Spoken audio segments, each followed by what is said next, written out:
FMCG company की बात करते हैं। एफएमसीजी एक बहुत बड़ा सेक्टर है। जैसे वो आप मॉल में जाते हैं ना, बहुत सारी चीजें रखी होती है, इनको एफएमसीजी सेक्टर बोलते हैं।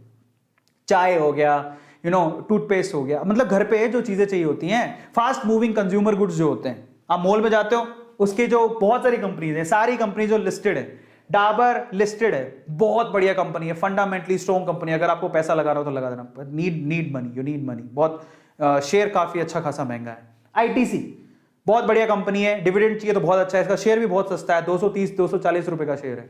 यूनिलीवर सब जानते हैं, हिंदुस्तान यूनिलीवर बहुत बढ़िया एफएमसीजी की टॉप प्लेयर में आती है, इससे बड़ा कोई प्लेयर ही नहीं है। इसका शेयर भी ऑलमोस्ट 2500 के करीब है, 2300-2500 रुपए का एक शेयर है। महंगा शेयर है लेकिन बहुत अच्छा है, आपको ग्रोथ ही ग्रोथ दिखेगी।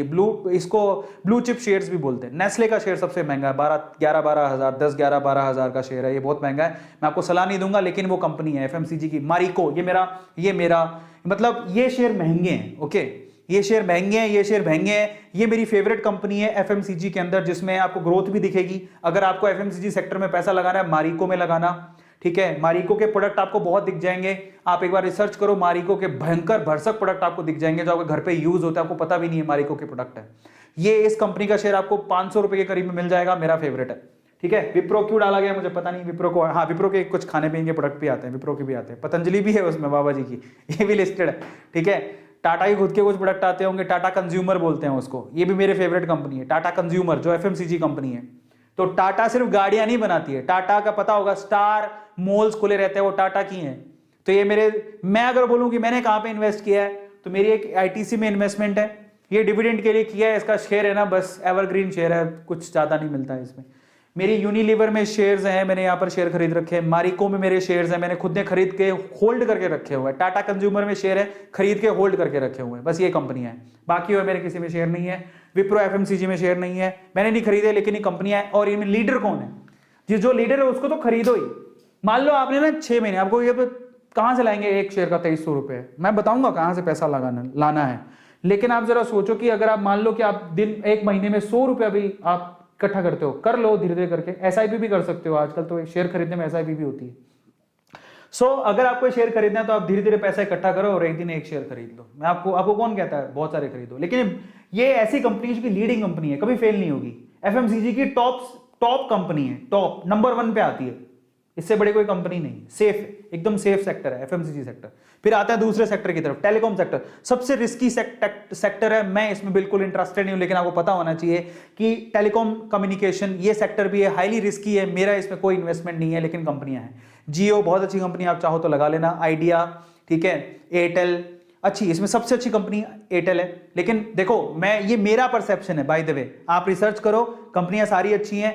मैं पहले ही चेतावनी दे देता हूं, ये मेरी परसेप्शन है, मैं आपको बता रहा हूं। बाकी आपको मैं कहूंगा कि आप रिसर्च करो अच्छे से, कहीं भी इन्वेस्टमेंट करने से पहले अपनी रिसर्च जरूर लगाओ। ये मत सोचना कि अरविंदर सर ने कर रखा तो हम भी कर देंगे, नहीं, ब्लाइंडली ट्रस्ट मत करना। बट मैं आपको बताता हूं, मेरा इसमें मैंने कहीं पैसा नहीं लगाया। लेकिन इसमें अगर मैं लीडिंग कंपनी की बात करूं तो वो कौन है, एक्चुअली रिलायंस जियो है। लेकिन एयरटेल के जो शेयर्स हैं वो काफी अच्छे हैं। तो ये 2 कंपनियां जो मैं ट्रस्ट कर सकते हो, ठीक है। रिलायंस की जियो कंपनी, रिलायंस इंडस्ट्री बहुत बड़ी है, जिसमें जियो भी आता है। रिलायंस खुद में एक बहुत बड़ा शेयर है, ठीक है। ऑटो सेक्टर को पकड़ते हैं, चलो। ऑटो सेक्टर बहुत अच्छा सेक्टर है। आने वाले समय में आपको वाकई में अगर कहीं से पैसा कमाना है तो ऑटो सेक्टर में आप लगा सकते हो, ऑटोमोबाइल सेक्टर में। और इसमें भी जो ई व्हीकल बनाता है, ई व्हीकल के टॉप मोस्ट कंपनियों में किनका नाम शुमार होने वाला है, महिंद्रा का नाम। महिंद्रा ऑलरेडी ई व्हीकल बना रहा है। आने वाले समय में पेट्रोल, आपको भी पता है कि पेट्रोल महंगा होते जा रहा है ही नहीं, अवेलेबल भी नहीं है, एक दिन खत्म हो जाएगा। और प्रॉब्लम यह है कि चलो महंगा और सस्ता हो, एनवायरमेंट को खराब कर रहा है। In that case Mahindra company, Tata company, ये जितने भी कंपनियां आपको दिखाई दे रहे हैं ना, इनमें से बहुत सारी कंपनीज ई व्हीकल बना रही हैं। आने वाले समय में आप चार्जिंग वाले व्हीकल चलाओगे, आज भी चला रहे हो, बड़ी बात नहीं है। आज महिंद्रा के तो कब से ही ई व्हीकल दौड़ रहे हैं, तो कारें भी दौड़ रही हैं, ठीक है। तो ये हीरो हो गया। मेरे फेवरेट कौन से हैं इनमें से, मेरे पर्सनल फेवरेट है हीरो, ये बहुत एवरग्रीन कंपनी है, आप चाहो जब चाहो तब लगा सकते हो। अशोक लेलैंड, ये मेरी फेवरेट कंपनी है, ठीक है। इसके शेयर्स तो काफी सस्ता है, इसका एक शेयर 121 रुपए का, 121 रुपए का एक शेयर। मैंने खरीदा था 60 रुपए का शेयर था, 60 रुपए का, अभी डबल हो चुका है। अब जरा सोचो, मेरे पास महिंद्रा के भी शेयर है, मेरी फेवरेट कंपनी है, अपनी इंडियन कंपनी है यार, मतलब सारी वैसे इंडियन ही है, मतलब ये काफी अच्छी कंपनी है। और टाटा तो एवरग्रीन है, आप किसी भी सेक्टर में टाटा के शेयर खरीदो, आपको फायदा ही होगा। तो ये सारी ऑटो सेक्टर है, और इसमें से वो आप, और मारुति सुजुकी तो आपको पता ही, शेयर बहुत महंगा है इसलिए मैंने नहीं खरीदा। मारुति सुजुकी का शेयर बहुत महंगा है क्योंकि वो डिमांड में बहुत है ना, सबसे बड़ा जो परसेंटेज है वो इसी कंपनी ने ले रखा है ऑटो सेक्टर के अंदर, तो इसलिए बहुत महंगा है। पर लीडर यही है, इसका शेयर बहुत महंगा है। इतने पैसे हो तो लगा देना, मेरे पास थे नहीं, मैंने कभी खरीदे नहीं। मेरा फेवरेट आपको बता दिया मैंने, किसमें लगा रखा, महिंद्रा में, टाटा में, इसके अलावा मैंने लगा रखा हीरो में, और ये शेयर महंगा है तो मैंने 3 में लगा रखा है। बाकी कंपनियां सारी अच्छी हैं, और ये सेक्टर, ये हाई रिस्क वाला सेक्टर नहीं, बहुत अच्छा है। इनफैक्ट अगर इसमें, अगर आप इन फ्यूचर देखोगे तो जो ई व्हीकल आने वाले हैं, तो जो ई व्हीकल बनाता है जाके उसमें इन्वेस्ट कर देना, ठीक है, काम आएगा।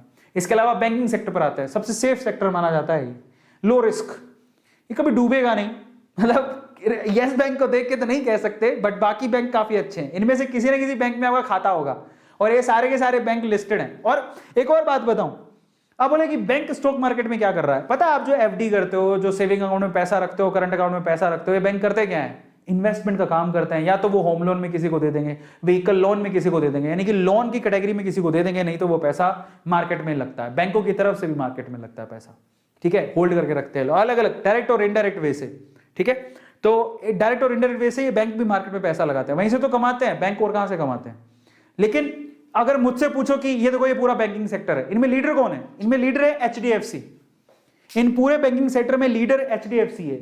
इतनी मार्केट कैपिटल देखो आप, शेयर प्राइस देखो, 1500 रुपए का शेयर प्राइस है। मेरा इसमें इन्वेस्टमेंट है, मेरी फेवरेट बैंक है, क्योंकि मैंने एचडीएफसी पे इतना भरोसा क्यों कर रखा, ऐसा नहीं है कि इसका बहुत प्राइस है या ऐसा कुछ है, मेरा खुद का अकाउंट एचडीएफसी में है, और मुझे इनकी जो सर्विसेज है बहुत अच्छी लगती हैं। मेरा खुद का अकाउंट, एक और अकाउंट एचडीएफसी में भी है, तो आईसीआईसी में भी है। I have a trust in these two companies, उनकी सर्विसेज बहुत अच्छी लगती हैं। इसके अलावा मेरे पापा का अकाउंट एसबीआई में है। I love this, this bank. ये तो मुझे तो लोन ही इस बैंक से मिला था, एसबीआई बैंक। तब तो मेरा एचडीएफसी और आईसीआईसी में था ही नहीं, मुझे लोन किसने दिया था, एसबीआई बैंक ने। मैंने किसको होल्ड करके रखा, मुझे एसबीआई बैंक बहुत अच्छा लगता है, मैंने इसको होल्ड करके रखा। HDFC bank blue chip bank है, इसको ले लेना जब भी आपको मतलब भरोसा हो। कब लेना है वो मैं आपको बताऊंगा, बट ये बहुत अच्छा बैंक है एचडीएफसी। और इसके अलावा आईसीआईसी बैंक बहुत अच्छा है, बाकी बैंक सारे ही बहुत अच्छे हैं, ठीक है। और ज्यादा ग्रोथ किसकी बताई जा रही है कि आने वाले टाइम में बहुत ग्रोथ करेगा, वो बंधन बैंक है, मैंने थोड़ा बहुत होल्ड करके रखा है। तो होल्ड कैसे करने हैं वो भी मैं आपको बताऊंगा, कितने करने हैं, क्या करना है, पैसा कहां से लाएं, बट सेक्टर पकड़ो कि कौन सा शेयर अच्छा है, कौन सा बुरा, किसमें लगाएं। तो मेरे पैसे मैंने कहां लगा रखे हैं, एसबीआई खरीद रखा है, एचडीएफसी ले रखा है, आईसीआईसी ले रखा है, बंधन बैंक ले रखा है। इसके अलावा मेरे एक येस बैंक है, येस बैंक तो लॉस वाला, उसमें मत ही लगाना, इसको एक बार क्रॉस ही कर दो, एक बार हटा दो। मेरी तरफ से मैं राय दे रहा हूं, आपकी मर्जी हो तो आपकी इच्छा है, बट अभी इसको थोड़ा अवॉइड करो तो अच्छा है, ठीक है। तो मेरे इसमें पर्सनल फेवरेट एचडीएफसी बैंक है। और अगर ग्रोथ के पॉइंट ऑफ व्यू से देखोगे तो बहुत अच्छी ग्रोथ की संभावना आईसीआईसी बैंक में भी है। इस बार तो एसबीआई बैंक में बहुत अच्छा रिटर्न दे रहा है, मतलब ये एसबीआई बैंक ने तो सबको खुश कर दिया। आप सोचो कि एसबीआई बैंक, अगर कोई एसबीआई बैंक में ट्रेडिंग कर रहा है, उसको पता है कि एसबीआई बैंक एक टाइम पे कितने 280, 270, 250 पे आ गया था, एक शेयर 250, आज वही शेयर 450 रुपए में ट्रेड कर रहा है।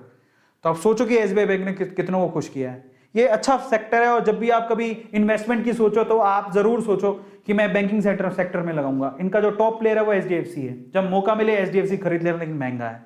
अब आते हैं हेल्थ सेक्टर। कोरोना का टाइम चल रहा है, हर कोई सोचेगा इनके शेयर्स भी अच्छे हैं। और एक बात है, कोरोना की बात भी नहीं है, आपको भी पता है कि हर मतलब बीमारियां चलती रहेंगी, बीमार लोग होते रहेंगे, इलाज की जरूरत पड़ेगी। In that case health sector ऐसा है जो एवरग्रीन है हमेशा। उसमें लीडर कौन है, अपोलो हॉस्पिटल्स को आप पकड़ लेना। इसके अलावा फार्मास्यूटिकल कंपनीज बहुत सारी हैं, अरोबिंदो हो गया, या फिर देखता हूं मेरे पास है कि नहीं है, अरोबिंदो हो गया, या फिर डॉक्टर रेड्डी हो गया, सन फार्मा हो गया, ये बहुत अच्छी कंपनी है। तो